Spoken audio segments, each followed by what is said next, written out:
L'étude de cette semaine se titre « Le fondement du gouvernement de Dieu ».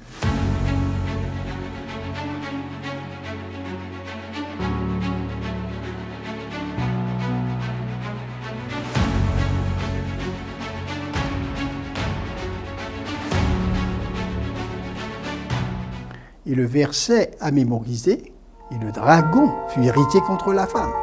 Et il s'en alla faire la guerre au reste de sa postérité, à ceux qui gardent les commandements de Dieu et qui ont le témoignage de Jésus, ce qui se trouve dans Apocalypse chapitre 12 au verset 17.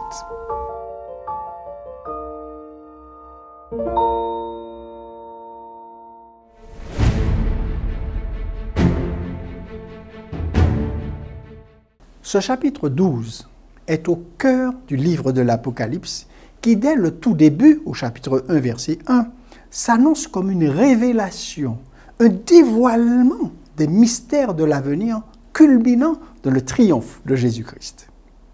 Le livre est une révélation de Jésus-Christ à l'œuvre pour perfectionner un peuple sur terre, afin qu'il puisse refléter son caractère irréprochable et guider son Église à travers les vicissitudes de l'histoire vers l'accomplissement du dessein éternel.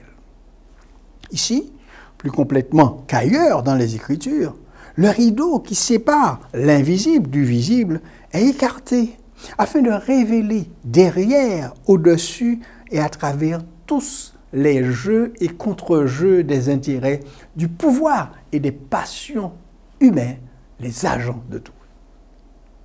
Le chapitre 12 du livre de l'Apocalypse introduit une nouvelle ligne prophétique qui se poursuit jusqu'à la fin du livre. Cette section de la prophétie présente l'Église de Dieu en conflit avec les puissances du mal et le triomphe ultime de l'Église sur elle.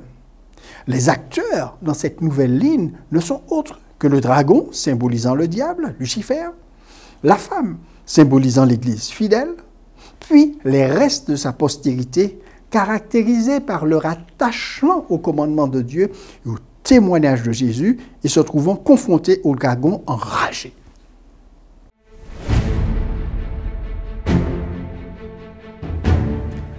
Le dragon, n'ayant pas pu détruire l'Église dans le désert, intensifie sa colère, à tel point qu'il se met avec une grande détermination à faire la guerre au peuple de Dieu, et en particulier au reste de sa postérité. Faire la guerre n'est autre qu'une tentative de détruire l'Église chrétienne et de faire disparaître ce que Dieu a institué et demande aux hommes en vue de leur salut. Le dragon tente d'atteindre ses objectifs en tentant d'atténuer, voire d'éclipser les enseignements de Dieu contenus dans sa parole.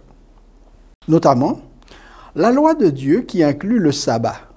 Elle est éternelle et immuable parce qu'elle représente l'être de Dieu, son caractère, son statut de créateur et de roi de l'univers et ses principes pour la vie et les relations.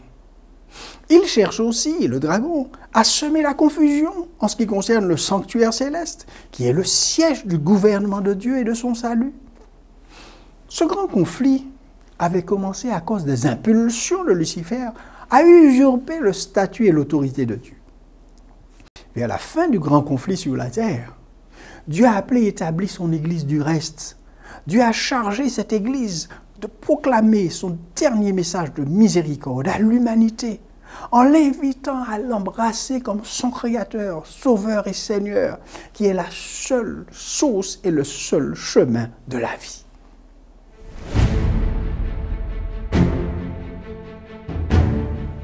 Beaucoup de chrétiens ont des sentiments mitigés concernant la loi de Dieu.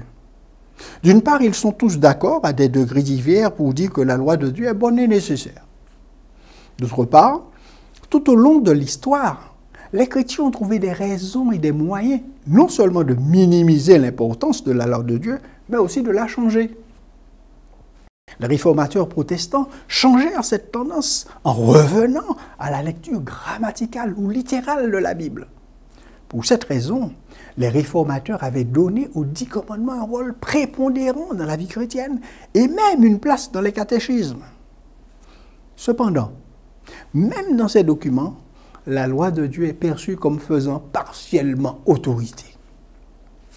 À l'époque contemporaine, le dispensationalisme avait encore trouvé une autre excuse ou une autre façon de diminuer l'importance de la loi de Dieu pour les chrétiens. L'enseignement fondamental du dispensationalisme est que l'histoire du salut est divisée en plusieurs dispensations ou périodes de temps. Les dispensationalistes pensent que la loi a été révélée ou ajoutée seulement à Israël, et non à d'autres peuples avant le Sinaï ou après Christ. Toutes ces façons de minimiser ou de rejeter la loi de Dieu conduiront finalement à l'établissement de la marque de la bête, un remplacement de la loi de Dieu par des lois humaines ou démoniaques, même dans le cadre du christianisme. Ainsi, le sabbat sera remplacé par un sabbat contrefait. La marque de la bête représente précisément l'intention initiale et l'objectif de Satan dans le grand conflit. Rejeter l'autorité de Dieu et sa loi et les remplacer par l'autorité et la loi du diable. Les adventistes du 7e jour croient qu'ils sont chargés par Dieu de proclamer les messages des 3 anges qui appellent les gens à retourner au royaume de Dieu, à accepter, à soutenir sa loi, à rejeter la marque de Satan et l'autorité de ses puissances maléfiques et à rejoindre le reste du peuple de Dieu du temps de la fin qui attend le retour imminent de Christ.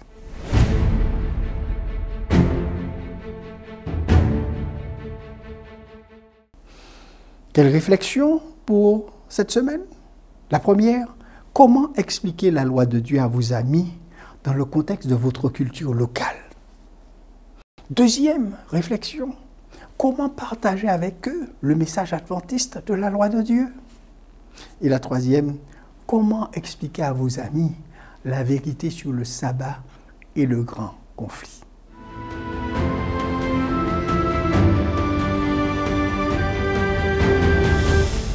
N'oubliez pas à retenir et excellente étude.